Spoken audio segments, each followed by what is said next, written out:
Hey, everybody, how's it going? This is Rob Turley, your host of Down the Rabbit Hole podcast. I'm the co founder, co CEO at White Rabbit Intel. It's a little artificial intelligence company where you can work smarter instead of harder, right? So today I have a very special guest with me. I've been very excited to do this podcast because this guy is brilliant and he also has just a glorious attitude and personality, which is one of my favorite things in people is the personality. Probably the most attractive feature in anybody, no matter who they are. So today I have Brian Burkhart. He's an incredible guy. He's been on God knows how many TED Talks, excuse me. He's been a part of so many different things. He has a book that is incredible. You should give it a read. He will, that'll be on the end credits and everything. He'll tell you where to find that and all that good stuff. And he's worked with several teams that went through Shark Tank. If you're not familiar, that's where the entrepreneurs go to get ridiculed by very, very wealthy people. It's fantastic. I love the show because sometimes you just see some stuff on there like, how did you even get accepted into this problem? It's too funny. So, Brian, please. Rob, how are you, man? Thanks for having me. It's a pleasure to be with you today. I love the intro, and let me just make a couple things clear. I have coached people 26 times specifically on their TED Talks. We've had 10 teams on Shark Tank, hundreds of entrepreneurs who have had help with raising funds. We've helped them with their pitch, and clearly, no surprise, gazillions. That's an official, of course, empirical number of salespeople, sales organizations, helping them with their sales pitch. And it all starts with our core belief, both me as a founder, but certainly my firm, Square Planet. We believe in elevating people. And so the work that I do, Rob, it's about really giving people resources to combat the problem of broken business communications. The truth of the matter is people suck. And it is the number one soft skill, according to Harvard, to make us a better individual within any organization is the ability to communicate from email to presentation, you name it. If we can't talk our way at all out of wet paper, we're in deep trouble. And that is unfortunately the status quo for most. And so our firm exists to help elevate people to be better than they've ever been before. That's a long way of me saying, I really appreciate the chance to be on your podcast. And of course, we're fraternity brothers, sort of. Yeah. Different chapters, but it's all the same, right? Different decades, Rob. Yes. Hey, the chapter still counts. I just went to a whole gathering out in Maryland where it's people from the ages in their 60s all the way down to their 20s. So we get together. It's called Summer Duel. It's a great time. But I like what you said with the communication thing because, my God, it is the most broken system. And like what that old saying, it's not what you know, it's who you know. Well, I would disagree because it's missing something. It's not what you know, it's who you know. Sure, what you know helps drive you there, but you have to take action on it. But who you know is great, but you have to be able to communicate what you need, what you desire, and what your ask is properly. So if the communication's not there, I don't care if you know every single person who's ever lived. If you cannot communicate well, it is absolutely useless because they will not help you. They will not help you drive your vision. And you need to have a very deeply ingrained purpose driving it behind it, right? You're 1,000% right. And it gets really interesting and deep. This stuff can be very heady. I'll give you a quick story. One of our clients, this is a number of years ago when I was still based in Chicago, I'm now in Phoenix. One of our clients was a really incredible organization, billions with a B of annual revenue. And the woman that ran the place was just one of my most favorite people on the planet. She was is a spectacular lady. She's charismatic. She's warm. She's deeply intellectual, super, super smart, but she's also a lot introverted. And there were tons of reports about her doing things like walking around the office, multiple floors, large group. And she would do things like get on an elevator with other members of the team and not a word would be said. She would look down. No. She might look at her phone. And the perception was that she was either aloof, cold, cold-hearted, any of the above, none of which were true. And one of the things that we worked on was the notion that when she would do things like get on an elevator and not say a word, she was actually communicating. It's not always what you say. There's a lot to it. And so it's one of those kind of things. When I say business communications is broken, you don't have to look far. And I start by saying, look in the mirror and you will quickly see how broken it is. It is definitely an area that everyone needs improvement on, me very much included. I make all kinds of mistakes. I'm a human. It's part of the deal, but I'm at least aware of my mistakes and aware of the notion of improvement. And that's the first step. Most people are kind of stuck and saying, I'm good. And they're not. That's so true. I mean, awareness is the first step to anything. It's like any 12-step program. Admitting the problem is the first step to recovery, right? Any recovery program, they seem to have worked over the ages, sort of, kind of. But We're that's both the fine, thing. Rob. We're doing okay, right? I mean, Yeah. firsthand knowledge, maybe. Yeah, right. Could be. Who knows? Who But knows? yeah, I that's mean, the thing is that it's all about that awareness and being aware of yourself and your surroundings and the people around you and trying to understand it puts you ahead of so many other people right off the bat. Because most people, they don't think they have any problems at all. No problems in the world. And if you actually tell them or call them out on an issue because you're trying to give them constructive criticism to help them improve, you often get a lot of combative behavior back at you, or they go straight into denial. Well, denial is more than a river in Egypt. That's for damn sure. And it's clearly one of those kind of things where I get why people are defensive. No one wants to be called out on their stuff. And so having that open growth mindset, it's not easy, but it is a choice. And I fully agree with you. It's something that the best tend to get better, right? I mean, you see it all the time. You see people that really you kind of look and go, man, that person's got it all going on. Well, it's probably not by accident. That Yeah, growth it takes a lot mindset, of work. it really does. Self-improvement is the hardest thing in the world, but you have to look in to be able to see out. That's the thing, No is that doubt. you've got blinders on like a horse. If you are just not looking in, you're looking out any way that you want to see, it is direct tunnel vision, and it keeps you from getting that progress that you need to improve truly. And how do you expect to understand it? You know that saying, you need to learn to love yourself before you can love somebody else. It's the same. You need to understand yourself and your communication before you could properly communicate with others.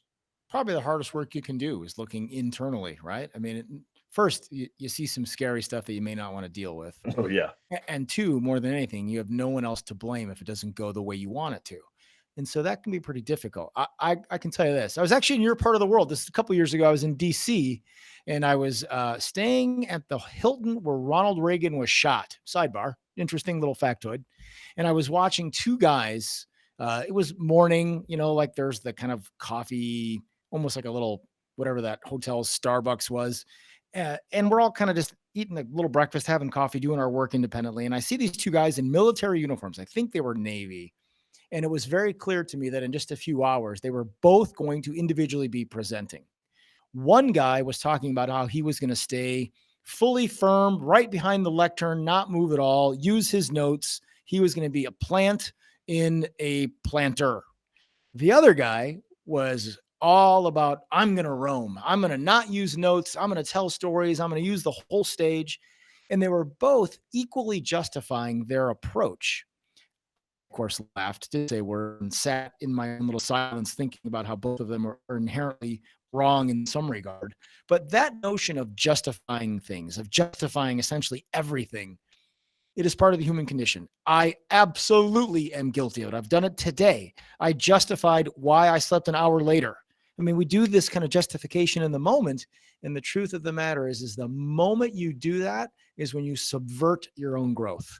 And so I know we're maybe getting a little off what our intended topic was, but all of this stuff is interrelated to improve, to be better, to do more, which actually helps your firm, clearly yourself.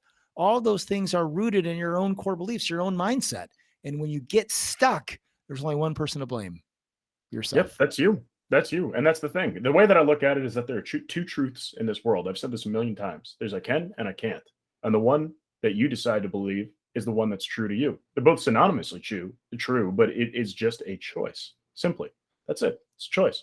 Is And if your podcast always this philosophical? We are very deep. I feel like this is philosophy with Rob and Brian today. Very existential of us. I like this. Yeah, existential is good. People need more of it because they avoid it at all costs.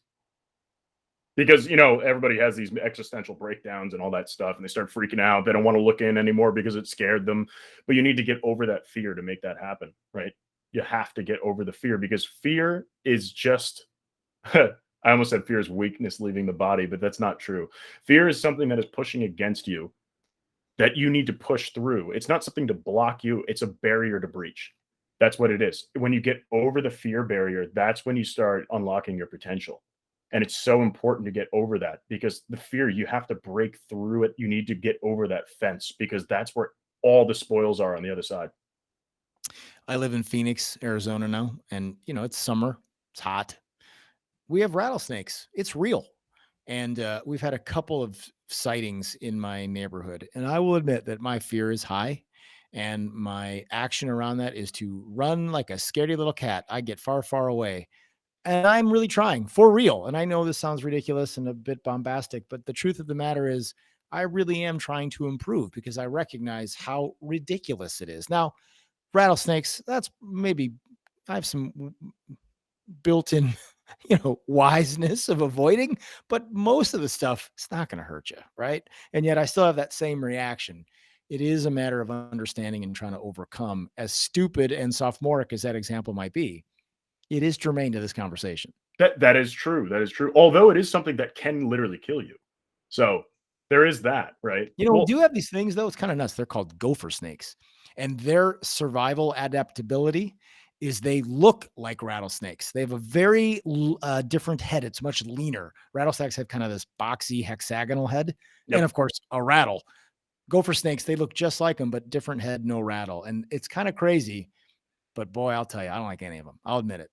Yeah, no, snakes are like little mini Satans, in my opinion. They're just little devils going around. I mean, my God, how did that even happen in the world of evolution? But to get back to it, though, I do want to talk about the 3 C's of business, the thing that you like to drive in business. Of course, we started with communication, but then that leads to clarity, conviction, and connection. Those are the 3 C's behind communication, which just also happens to be a C, right? So that's pretty exciting. And clarity is something that people really do not drive by any means. I'm guilty of it, where I'm not clear enough. I'll give someone very clear instructions. It's clear to me, but it's not clear to them, which means I don't understand their communication style well enough. There's a lot to this, and I appreciate you bringing it up. More than anything, when I say that business communications is broken, it's often a combination of 1, 2, or all 3 of the 3 C's of, as you said, clarity, conviction, and connection. And spending a little time on clarity for just a second, we have all read white papers or memos, even emails, stock reports, you name it. We have all sat through presentations, big, small, keynotes that matter, to little internal meetings, any number of things, and we're kind of befuddled and left with a, huh? What you say? That happens with such regularity that people don't stop and question it, to the point of there are just so many examples of meetings, often sales pitches, where there will be a complete and utter lack of clarity, where a message is being transmitted and the receiver really doesn't know what's going on. And for any number of reasons, they don't say, I don't get it. I'm lost. They just People kind of don't nod. like to admit that they don't They understand don't. something, because guess what? In public school or even in private schools, they were ridiculed for not knowing the answer. And that's part of the problem. People would make fun of them. Oh, this is the dummy right over here and everything like that. So people fear asking questions because they fear being wrong and making mistakes. But the most successful people in the world lean toward failure because it's the only way to learn. Well, I'm certainly not one of the most successful people in the world, but I'm really comfortable being the guy in a group setting going, I have no idea what you just said. And it's wildly powerful. You see a whole bunch of people on my side going, I didn't get it either. Everyone starts to say it from my perspective. That notion of clarity is it's in many ways a universal truth. And it can absolutely be something that people can, I mean, when I say people, I mean organizations, individuals, you can improve. And think of it like from a sales pitch. It is so easy to get caught into the technical weeds of how a product, a service might work. It's so easy to forget. No one gives a shit. They really don't. They don't. It could be a monkey in a basement on a treadmill that's lighting up a light bulb. If it makes you money, no one cares. It doesn't matter. It could be a pixie dust. It could be little, gophers and leprechauns, hopping on a trampoline. It's irrelevant. It doesn't matter. Product and feature selling is the weakest form of sales, and it's the worst way to actually build a connection with somebody, because all you're talking about is what it does, not how it will help them or how it will solve their problem or why they need to have it. Why is not explained by features. Everybody's got features. I've got features. You've got features. We all got features. Everybody's got features. It's like Oprah style. You got a car, you get a car. It's like everybody's got features. No one cares. So what is it that actually is that determining factor? And how do you create that connection? With clarity. You can have conviction talking about features, sure, but then you're sacrificing the other two. I could see that clarity and connection are very much connected to one another, because if you don't have a solid level of clarity with someone, how are you supposed to make a connection with them? It's a Well, total disconnect. If you don't have a they're all connection with somebody, that's usually because of the lack of clarity. I see those things as two parts of the whole. And if you don't have conviction behind something, the connection's not made either, because it seems like you're careless. It seems to me like you might be ready to buy my firm and take over for me. So just you keep going, Rob. You got this, brother. You're good. Oh, I'm not trying to do it. It's just that it's my core beliefs, right? And I went through a lot of pain and suffering of not being able to connect with people very well. I had that problem because I think I was too smart for the. I mean, I'm not even joking though. Like in high school, I used to smoke a shitload of weed because I had to dumb myself down to even talk to these people. And that's what I did, because I needed to get to that level, and I wasn't able to connect with people at all. So that was my form of trying to connect with people, was doing that to myself, which is definitely not healthy. I mean, I've got nothing against it, but it's not. I don't do anything like that anymore because I've figured it out. There's a lot to what you just said, and even a step further back. This stuff is very real, and it has much more power than maybe what it might seem on the surface. Let's get into this. I'm going to challenge you just to touch, and I want you to consider the notion that when you're in high school and you're using stuff like cannabis to lower your skill set to be around people in a safe, felt sense of belonging kind of way, Yes, that should say that a couple things. One, you are using a very dangerous tool. Not that marijuana is so dangerous, but you're using brain altering chemicals to put yourself in a place where you suddenly feel like you belong. Knowing Maslow's hierarchy, wow, that's one of the most foundational things, is the notion of safety and belonging. You've changed your brain chemistry to try to feel that way. exactly. Thus, when you get old enough, because high school, you're still a kid, you're still under the rule of others. Once you're old enough, really the challenge is stop doing things like altering your brain and start finding the right group of people to be around. That's one of those kind of things where this is adult conversation, right? This is not for Yeah, and teenagers. you're not aware that you have a choice when Exactly you're right. that young either, that these are the people who exist in my life, and I have to fit within these people, or what else do you have? You don't have anything else. Well, and to my point, you're 1,000% right. You're a kid. It is what it is. But as adults, we do have the freedom of choice. And so if you find yourself at odds with the world around you, I don't care if it's your family members, your coworkers, whatever it is, leave. If it's not the right spot, find the right spot for you based on your core beliefs. This is something that I talk about all the time. Really, the model that we've built to really help salespeople sell more, connect better, have conviction, have that clarity. We call it the overlap, and it's a simple Venn diagram. And imagine three circles, and where they overlap, that little center bullseye, that's where the core belief of you as an individual, the core belief of the firm you represent, and the core belief of the prospect, the person you're trying to sell to, They all align. intersect. When they align is when you're good. Now that's in a sales life, but in life, in human life, it should be the same way. You shouldn't occupy things that are disparate from your core beliefs. And when you do that, when that incongruence exists, life sucks. You want to be around people that make you feel safe and that you belong. That is what core beliefs are all about. You don't need weed to make you feel that way. Exactly, exactly, and it took me years to figure that one out. But yeah, I would agree with you with that Venn diagram too. So part of, I don't want to be talking about my business too much, but part of what we do is that it is psychographic analytics.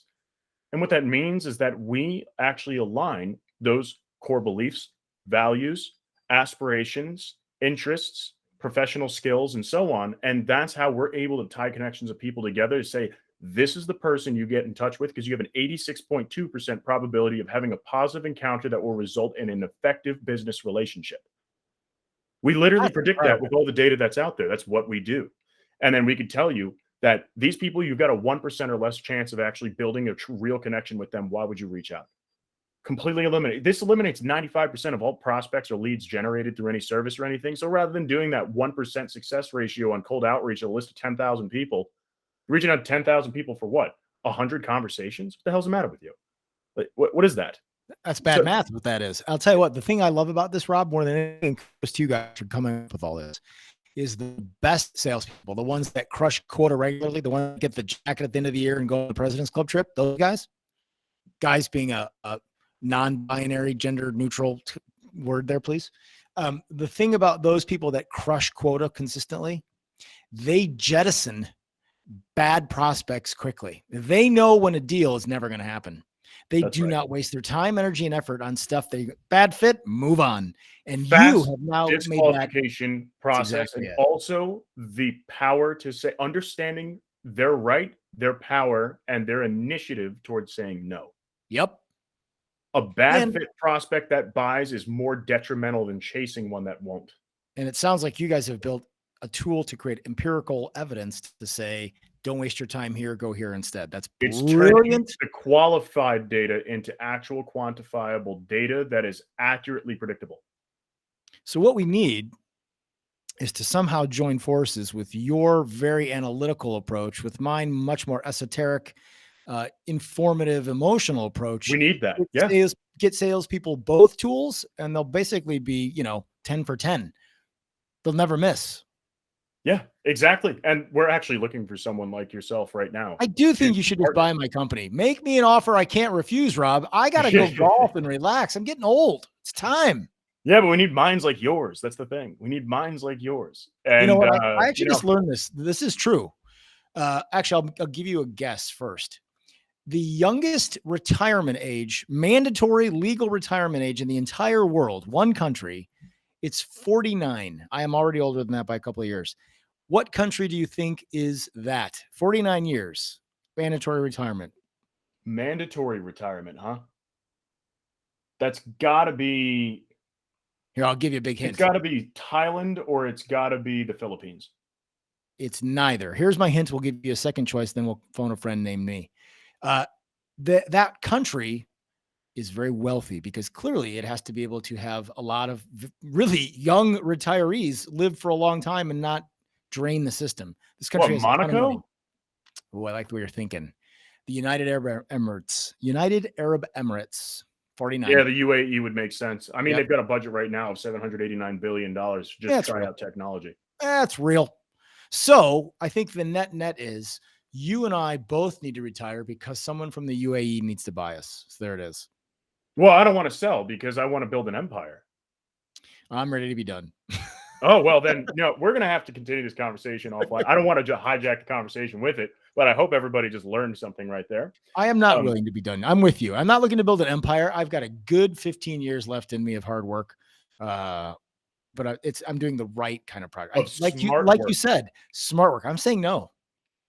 Yeah, saying no, because working with people you don't want to work with is detrimental. It takes up so much time and resources. So people need to understand that. And then that going back to the communication, the clarity, the connection.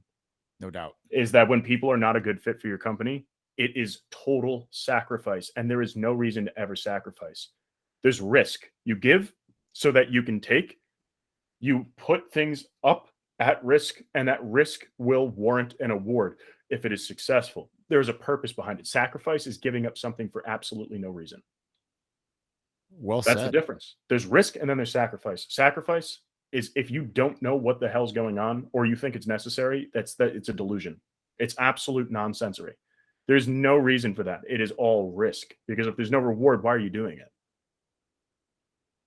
You're right. I feel like I have taken us down the rabbit hole. See what I did there? Yeah, right. It's great. So next thing here is the core beliefs based off of everything that we've just talked about is, why don't more people, more firms, more companies, anybody really understand and do something about it? You know what? You're asking $1 million question that I don't have an answer to. So the notion of having a core belief is actually really simple on the surface. It's far more challenging to do at a high level than it might appear. And it's wildly different than a mission statement or a vision. It really, really is. I started by telling you when you asked me to introduce myself that as the founder of Square Planet, as a firm, certainly they're the same. One is a mirror of the other, but our core belief is to elevate people. elevate people. That tells us what our actions are going to be. That means I'm not going to be a dick. If I'm going to give someone some feedback, if I'm going to help them on their ability to communicate more effectively, if I'm really going to live my core belief of elevating people, I'm going to say it in an affirming, loving way. I'm not going to sugarcoat it. I'm not going to lie. I'm not going to hold back the truth, but I'm not just going to be like, you suck, go away. I'm going to say, that's one approach. Let me give you an alternate that you might find more effective. It's a different sort of mentality, but it's all about, at its core, knowing what we stand for. The truth of the matter is that the vast majority of firms have never taken the time to really look at their origin story, why they exist in the first place. Things get in the way, like committees and change of leadership. Some of this stuff is just almost unfathomable to me, because we see brands, big brands like Ben and Jerry's or Tesla, big brands that people love. And the reason they love them is because their core beliefs are so well codified. They're so well known to the masses. That's what creates the culture behind the business. And that's exactly why it. Apple has a cult following. Tesla 100%. has a cult following. 100%. The only way that you can achieve that is by having the values and the culture of the company flow through the business. It is the blood and the veins of the company pumping around, making everything happen. When they have that disconnect, that's when you'll start seeing disasters happen. You'll start seeing, the companies that really just fall off, the stock price just dips and everything. People only value things that they believe in. And anything is only worth as much as people think it's worth. That's why public companies, it's about that next press release. It's about that promise. It's about what's in the pipeline, not what's closing. It's about what's going to happen, not what will happen. It's about the idea that they're actually projecting toward the public of what they think it's worth anything. Perfect example is Nikola. They had nothing. They had nothing. They had a blueprint that wasn't even complete, half-baked blueprint. And then they go out, they IPO it, and then boom, what do they get? About $450 million is what it's the value of their stock. And what have they done? Nothing. You know what there was? A promise that they were going to do business with GE. You know what happened? Fell through the cracks. Then a promise that made it boost even further that they were going to do business with USPS. You know what happened? Fell through the cracks. They have nothing. Did you know that they're a client of ours? We did their humongous big public launch of their Nikola One truck. That was our work. The biggest single project I did in 2019 was something called Nikola World, where they launched their truck for the first time. Really interesting organization, has gone through some massive upheaval, including the CEO getting bounced. My God. And then he completely trashed the float value by just selling all the stock, taking all their money. It was such a dick move. Well, he's a multi-billionaire now with a B, which is crazy. He's a dick. He's a rich dick. That's what he is. He has left behind a better firm because he's gone.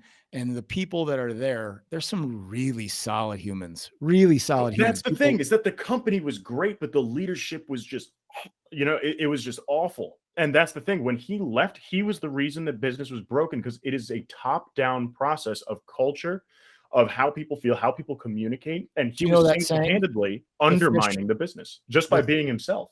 The saying is, the fish rots from the head down. That's right. Yeah.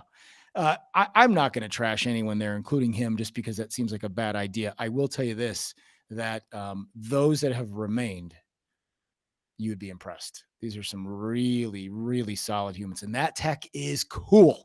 Oh, no, it really is. Man, it is cool. Don't get me wrong. I'm actually a pretty hefty investor in the business. So I have a lot of respect for the company, and I think they have a future. I just think what I'm trying to portray is how the public was played just by good communication. I'll give you one that might feel a little bit more appropriate for the Joe average who may not know this firm that we're talking about. Let's go to McDonald's. Everyone knows McDonald's, right? Mm-hmm. I have a really long, twisted relationship, a very high degree of affinity towards McDonald's. It's a big part of my career. And yet I can sit here and tell you that if you read my book, I repeatedly take them to task. And so it's a loving relationship because I want them to do well, but they just suck and have for some time. Let me ask you this. Have you ever been or heard of an In-N-Out burger? Do you know what In-N-Out burger is? Absolutely. Very much a West Coast thing, right? And so I'm out here in Phoenix. We're about, as we sit right now, as I sit, maybe 2 miles from an In-N-Out burger. It is the middle of the afternoon, and the In-N-Out burger that I'm thinking of has a McDonald's across the street. I promise you, I guarantee you, that right now there's a line at least 10 cars deep in the drive-thru In-N-Out and no more than one at the McDonald's across the street. And it's like that every day, no matter what. In-N-Out knows exactly what they stand for. You're going to get a burger, fries, shake, move on. That's it. Their menu's like 5 items. It's that simple. McDonald's, that's the thing. McDonald's, if you would like a salad that's somewhat, in their mind, healthy, in air quotes, great. If you would like a kid's meal of mandarin oranges, fine, great. If you want coffee for senior citizens, unlimited refills for 45 cents, great. And at the same time, if you want a special latte from the McCafe, fine. They are so all over the board. You can't have diet food and burgers, fries, and shakes. You can't have cheap unlimited coffee and specialty barista-made drinks. You can't. They don't know what they stand for. If McDonald's made the choice and said, we stand for family, and we're going to live in our menu, and we're going to have something for every generation of the family at a price that Americans can afford, they would fundamentally change the game and be back in it. What they are right now is a confused mess. And that's not to rip on McDonald's per se. It's to use it as an example, because I guarantee most people listening, and by people I do mean, again, both individuals and the organizations they represent, have not taken the time to codify their core beliefs. This shit is hard. It is not for the faint of heart. For me to get to recently just did an exercise like that at my business, and it took us 3.5 months to go through the process. Meeting twice a week, every week for 1 to 2 hours each meeting. It took us 3.5 months to know who we were. It was that difficult, and the entire organization was involved. I can tell you this. I will gladly tell people to go read my book. It's a good book. It's also wrong. Rob, my book is wrong. I speak repeatedly about our core beliefs as a firm in my book, and I talk about it, make waves. And I say, we're out here in the desert. There's no water. The waves we make are not of the aquatic variety. That's actually how we do our work. It's not why we do it. It's how. I had it wrong, and I literally wrote the book on it. This stuff is brutal. It took the pain of 2020 and the pain of COVID. That was the only silver lining that I could really find, is it actually helped me uncover my true purpose, my full reason to be. Why we exist is to elevate people. How we do that is by making waves. What is it? It's creating marketing and business messages that people could never do on their own. That's what it's all about. And it's not easy. And so I'm the guy that wrote the book on it, and it took me a long time to figure out I was wrong. Yeah. And so, like ours, it's to create time so people can achieve more. That's pretty good. That's it. It's not, and what do? We build advanced artificial intelligence. It's not any of that.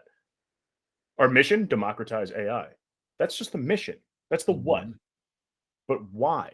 To create time and help people achieve more. That's it. That's all it is. That's the idea. And look how simple Apple's is, for example. Look how simple 6 senses. Know everything. I mean, it's so, excuse me. It's so simple that it's kind of ridiculous. But that's the thing, is that why? And the why does not have to resonate at a functional perspective. And that's what people make the mistake of. It's that they go down the functional. Why are we doing this? Oh, well, we're doing it. There's your mission. Why are we doing this? It's for, oh, that's your purpose. Why are we doing this? No, the why has nothing to do with what you're doing. It has to do with what you're trying to leave behind. What is the legacy thought? The legacy thought behind what it is that you're trying to push society forward with. There's one more part to it that I think is worth mentioning, and you'll know exactly what I mean. Let's play this little game. Have you, and lie if you have to here. Work with me, Rob. Have you ever I'm a lot of things, but I'm not a liar. I know. Have you ever stumbled across someone, and after a 5-minute and no more than 5-minute conversation, have you been able to fundamentally change their political beliefs? Yes. I knew you were going to say that. Absolutely. Absolutely impossible. There's no one that in 5 minutes you can switch. No, not beliefs, not like switching from like conservative to whatever. So I don't believe in actually any party, partisan, anything. It's this whole convoluted thing that pisses everybody off. I changed a political belief, not beliefs, not like a whole thing, just one small aspect. That's fair. I will say though, for my little example here, note the idea that changing someone from left to right, from liberal to conservative, or the opposite, It ain't going to ain't gonna happen. happen, right? Not gonna happen. And so what happens is without ever really being stated, it's kind of an underlying truth. When firms, organizations work on trying to figure out what their core purpose is, like creating time, which is brilliant, by the way, what can happen is there's a little underlying current that says, well, I don't want to piss people off. I don't want to eliminate some potential market share. That's wrong. You actually are trying very desperately to find your people. You're trying to find people that believe what you believe. Much the same way that you can't convert someone to your political ideology. We have our set of beliefs. That's just kind of the way it is. And sure, there's some gray area. You can have people that might decide to go on one side or the other. But what you're really trying to do is market by saying, here's what we're all about. These are the things we stand for. If you agree, great, come on over. When I say things like, I'm here to elevate people, there is a large group of people who say, good, I'm in. I'd like to to shove them in the dirt. There's a whole nother grouping of people want to shove them in the dirt, use them up. And then, pretty much they want to wrangle the sheeple. Exactly. And so those people aren't for me, right? Like they have no desire to get a guy like me on board. But then there are plenty of commerce, enough money, and then some to be made of those that do want to elevate. That's why this why notion, this purpose, this core belief thing is so. And that ties into something that I love to talk about with people because it's such an undervalued thing. Is it ties directly into business, into sales, is that so many companies just target, we could do business with anyone. Okay. So can I? Mistake. Do I? No. Okay. So you do this LinkedIn search. This is our ideal customer. You have 1.26 million results. Now tell me this. I asked them this when they're like this. I'm like, so why don't you have 1.26 million customers then? You have 50. What's that all about? Don't you have 1.26 million perfect customers? Why don't they do business with you? Oh, because we just haven't it's just, there's no excuse for it. It's because they don't believe in anything. It's just that you're going, but okay, they have this title, they're in this industry, they're in these two really broad regions like the US, the UK, and the EU. Congratulations, that's like half the world's population. Like, what are you doing? So beyond that point, though, the point I'm trying to make here is that there is a specific grouping of people where if your core beliefs are not founded in depth, what is the reason they will do business with you? Not a product. Nobody buys a product. They rent outcomes. And when they're done renting that outcome and they find something better, they rent the new outcome. They move on. But what is the thing that is holding them to the outcome? Sure, they got an outcome. It's great. They can get another outcome from someone else. It's the same shit or better. What's holding them there? It is the culture. It is the feeling that they get, is the relationship that has been built. There are plenty of things that I don't buy simply because I like doing business with the other people because of what they believe and what they do for me as an individual, not just for my business. That's exactly how it works. Exactly. It's a motive at the end of the day. Buying, procurement, anything like that, people say, oh yeah, no, this business buys from me. No, that person buys from you at that business. Why? Right. Because of you. People buy to do business with you, not your business. They are buying you, the ability to work with you. And that is such an understated thing. People don't really understand what that means. It's not like two buildings rub together and then money starts flying in the air. That's not how it works. I had Fred Copestake on another podcast, and it's called PQ, or partnering quotient. And that's how business is done. Your clients are your partners. If you don't treat them like a partner, where they scratch your back, you scratch theirs, and you take care of each other equally, you care about each other, then that business isn't going to last very long. I don't know Fred, but I've seen lots of stuff that he's pumped out on LinkedIn. He's a real bright guy. I like Fred. Yeah. I don't know him, but I like him. Yeah, we get along really well. You should check out the, I think it was the last podcast episode that came out. I just did one with him. It was fantastic. Hilarious, too. It was funny as all hell. I'd like to be pals with him. He seems like my kind of guy. Yeah. Oh, yeah, no, you get along with him for sure. You would absolutely get along with him. That's pretty cool. So, okay, Aside right here. I know it's not a great transition, but I need to get into this. Is that best presenters and worst presenters? Now we're talking about communication, how businesses do business with one another. Honestly, I don't use a single presentation when I sell unless it's an enterprise who specifically asks for it. Because who the hell wants to sit through a freaking present? Use visual aids. Don't just talk in front of a screen. Nobody wants to watch that. You're just gonna put them to sleep. But what is the best presentation you've ever seen? Hands down. It's a no-brainer. The author of Good to Great, Jim Collins. I had the very fortuitous opportunity to work with him. He was speaking at a healthcare conference that we were producing, and I was assigned to him as the executive producer, as the content guy, to get him up to speed, to make sure that he knew about our group, which is about 3,000 people. So it was a nice sized group. And he's, Stanford professor, knows everyone, knows everything. Really, really solid dude. And the thing that struck me most about him is that he really listened, actively participated, made this group his most intense focus for a number of days. And then I remember his keynote presentation. He had 90 minutes on the agenda, 60 minutes to do his keynote, 30 minutes to do Q&A. And it's a big ballroom. We were in Vegas, I think. And it was the kind of thing, think like a stadium with big aisles and lots of seating. And we had 3 stations where there were microphones dropped on stands, kind of like this, where people could line up and ask a question. And this woman got up and she was in the main aisle and she asked a really good question. And you could see Jim just sort of interestingly kind of take it all in. You could tell this was a doozy. And he said, she finished and he said, "That's a great question. Let me think about this for a second." And what felt like a week and a half was probably no more than about 20 seconds. But there were 3,000 people in this giant ballroom, and you could hear a pin drop as he stood on stage in silent contemplativeness, if that's a word. Contemplation. Thank you, chief word guy. And I mean, it was amazing how every eye was locked on him. And then he gave this incredible answer that was complete and real. And it was just like the thoroughness and thoughtfulness of both his approach and his answer.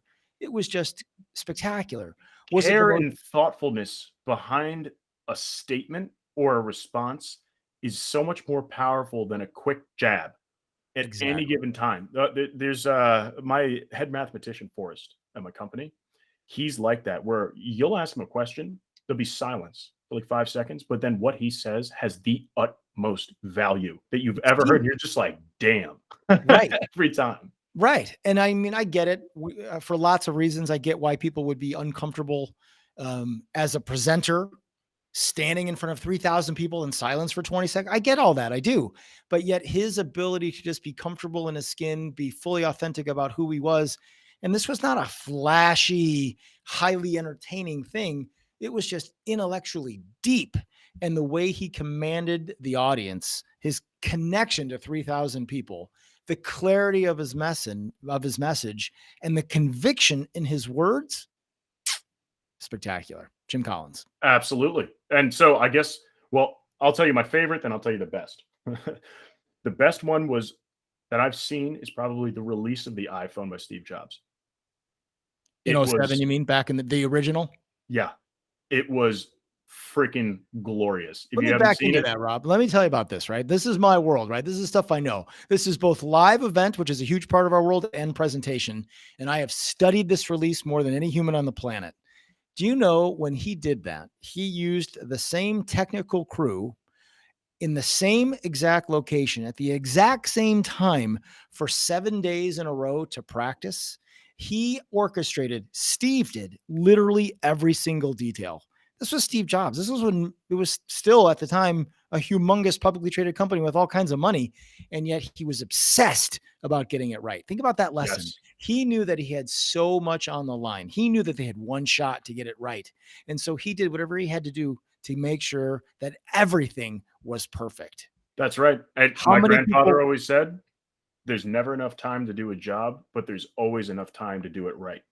Well, spectacular words of advice from your grandfather, and a lesson that so many people fail to consider.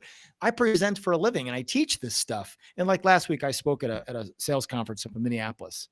And it's the kind of thing where I'm talking about stuff that I know inherently. And I've been on a bunch of stages, like hundreds and hundreds and hundreds. Hell yes, I practiced. Not a little, but a lot. That's what it takes to be great. The good get better. That's just how it works, man. Yeah, and it's a constant practice. There's no winning. There is no winning. Yeah. Because you got to do it again and again and again and again and again. Exactly. But so my favorite is Steve Ballmer, where he just runs in. Jumped I'm up and down. pretty sure he was all coked up, bright red, sweating balls. Just, Yeah. I love this company. Then all the Microsoft heads just start going nuts.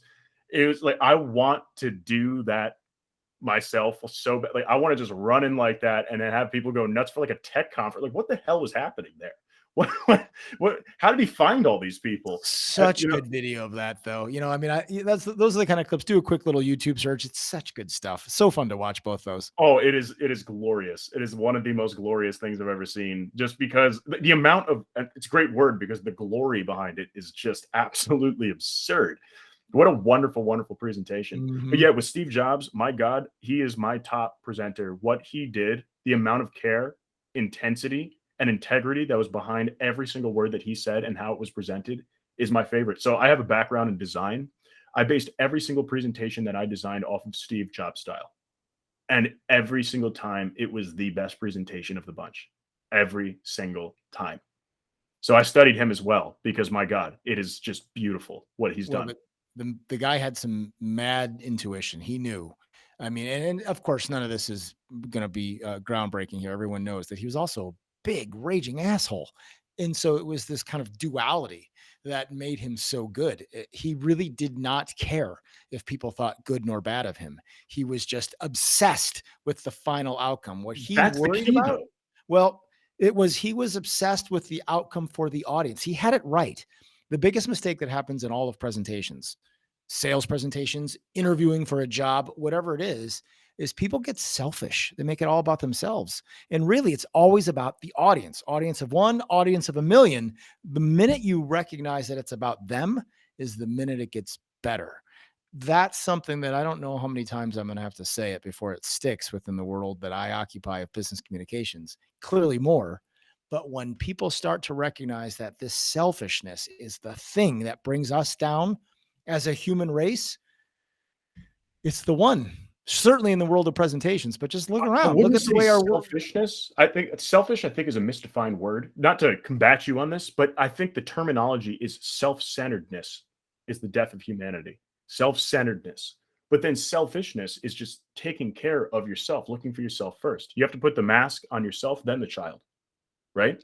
So it's taking care. You're wrong. I think you're probably right on this. Here's what I always put it this way, and it cracks me up because it happens with too much frequency. Really before COVID, but even now recently, I fly a lot. Like I've got 1.5 million miles on American. I mean, I fly, right? Damn. And so I'm in group 2. I'm not always in group 1. I am sometimes, but I'm usually 2, which is I'm like the first people on the plane kind of thing. And I'm always stumped by the fact that I'm on group 2. I get to my seat and I'm pretty efficient. I don't ever check bags. Ever, never, never. I get there and there's always a bag. Neither do I. Never check bags. Like it's the worst, right? But there's always a bag over in my overhead. Always. I'm like, how's that possible? I'm group 2, right? And when it's time to get off the plane, when it's time to leave, I find out who it is. And all of a sudden you see, this is the person that actually has taken 3 bags and used more than their fair share, more than their allotment. They are self-centered. And you want that person, kind of dead. It's awful. It's that same kind of mentality. It's all about me. No, man, it's about your audience. When you learn how to engage with your audience, when you know that it's really about the gift of presenting, root word of presentation is present, as in happy birthday, Merry Christmas, you're giving a gift. When you learn to give that gift, man, good things happen. All I got to say is damn straight. That's all I got to say to that. Damn straight. Damn straight. That's it. That's it. And so before we run out of time here, what is the worst presentation you've ever seen? There are so many. What is the worst you've ever witnessed? I'll give you 2 that I witnessed. One was for Boston Scientific. I actually really felt for this guy. It was a director of like sales enablement. He wasn't the sales leader, but somehow, some way, it was a sales kickoff conference, and it was his job to announce where next year's trip was going to be. And he did it sort of Survivor TV show style. They were snuffing out fires and doing all these little things in a Oh, pre-produced video, had a helicopter, all kinds of jazz. And then it was sort of like this tease to then bring him to the stage. And he was dressed the same way on stage as he was in the video. So it was kind of a cool creative treatment. He gets on stage and maybe 400 or 500 people in the room. And the poor dude just froze. And I mean, like buckled. He oh was just done no. for. And it wasn't the kind of thing that was obvious. Like for a few moments, you're thinking, is this part of the shtick? Is this the gag? Like what's, and so this moment of kind of uncomfortableness was a little tiny snowball that morphed into this ginormous one. And much to his credit, the sales leader recognized that what was going on, hopped up on stage and kind of took this guy and led him off stage and took over for him, but he just melted down. That stuff happens. The dude did quit 3 days later. It was pretty Wow, bad. was that bad? Is that bad? That That's means one. emotionally it destroyed him. It really did. And I mean, I can't say I blame him because and the audience wasn't against him, but it was just the context of that little creative treatment You just where they feel sort of, for the yes, person. Like, it's painful to watch, especially if you've done it before. If you haven't seen it before, you're like, "Ah, who is this guy? Come on." If you've been there, it's a whole different thing. it was So you're something. just like, "Oh, no. No, no, please no. Please. Oh, Yeah. no." Yeah. Yeah. And then the one that really stands out to me because it was such a pivotal moment in my life. I was at the Del Coronado Hotel in San Diego, beautiful property. I was part of the team managing this conference. And so I was not beholden to be, stuck in a seat watching a keynote address. And it was the chief medical officer from Stanford University Hospital, chief medical officer, Stanford Hospital. We can easily say this is Stanford, one of Connecticut? out west. Okay. So we can easily say we're talking one of the top docs on the planet. Smart guy, right? And if there are 10 things you should never do during a presentation, he did 11 of them. And I'm a worker guy. So I'm sitting in the front row kind of a thing going, I need not stick around. I'm probably 4 minutes into this guy's keynote address. And it's like, I'm done. I got to get out of here. And so 500-600 people in the room, I get up. And as I walk from the front towards the back, I see something that I just can't believe. And to this day, this is true. I can't believe it happened. But there were a number of people who had made a conscious choice to get out of their seats, name tags on, and they were laying on the ground sleeping through the top doc from Stanford University, his keynote address. It was the reason we were there. And if you think about the amount of energy, money, time, effort, etc., to get all those people away from family and friends, away from their job, on airplanes, in hotels, all the effort that people like me had put in advance to have this guy up on a stage and suck that bad. That was actually the genesis. That was the moment I thought, I got to do something about this. That's where Square Planet was born, right then and there. And so I will still mark that as one of those moments of you just had to see it to believe it. But to think that people at a healthcare conference chose to lie on the ground because the presentation was that bad. That's so out of character for them too. That Exactly. is so out of character. I mean, that's like next level right there. Oh yeah.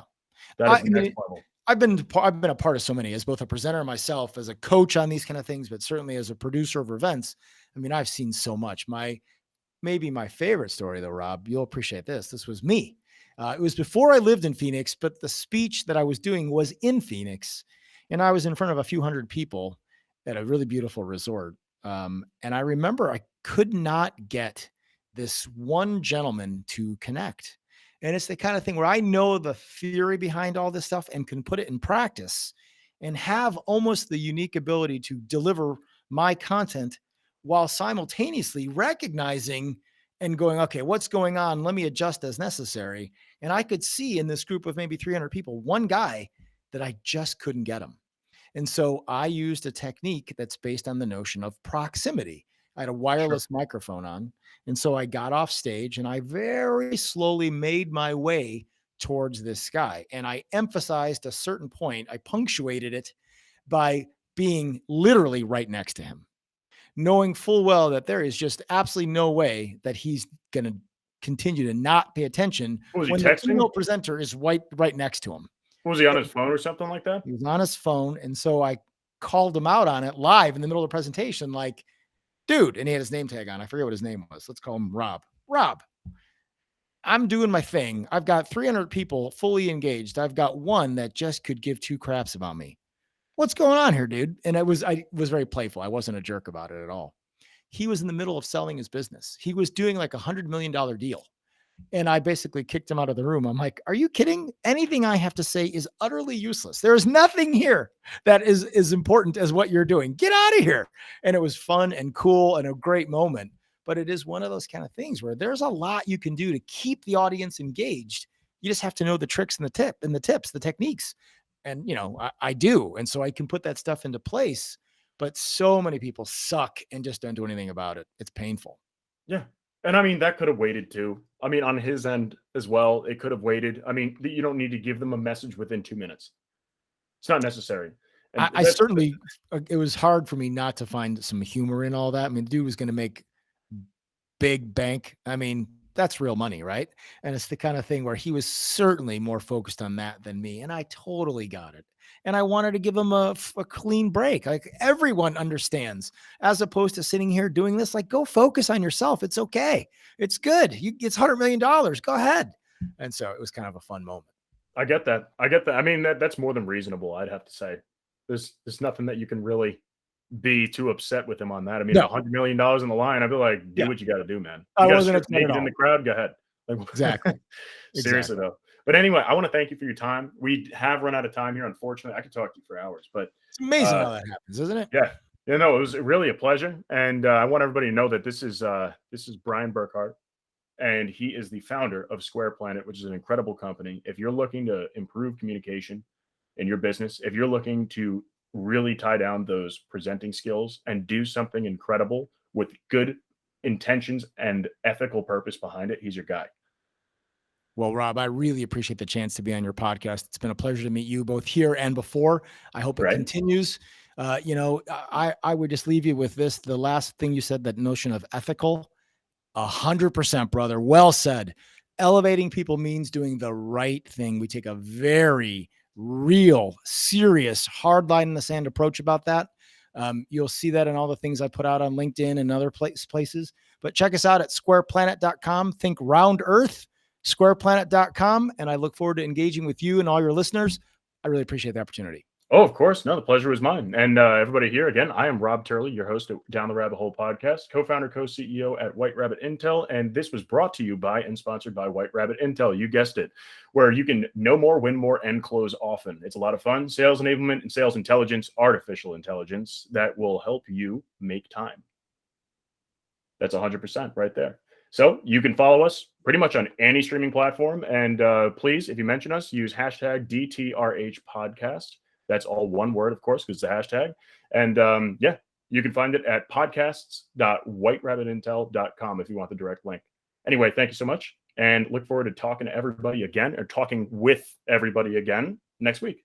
If you enjoyed this episode, follow Down the Rabbit Hole podcast for new episodes weekly on Podbean, Spotify, Apple Podcasts, Google Podcasts, Amazon Music, Pandora, and YouTube. If you'd like to apply to be featured on the podcast or recommend a featured guest, please feel free to email us at theteam@whiterabbitintel.com.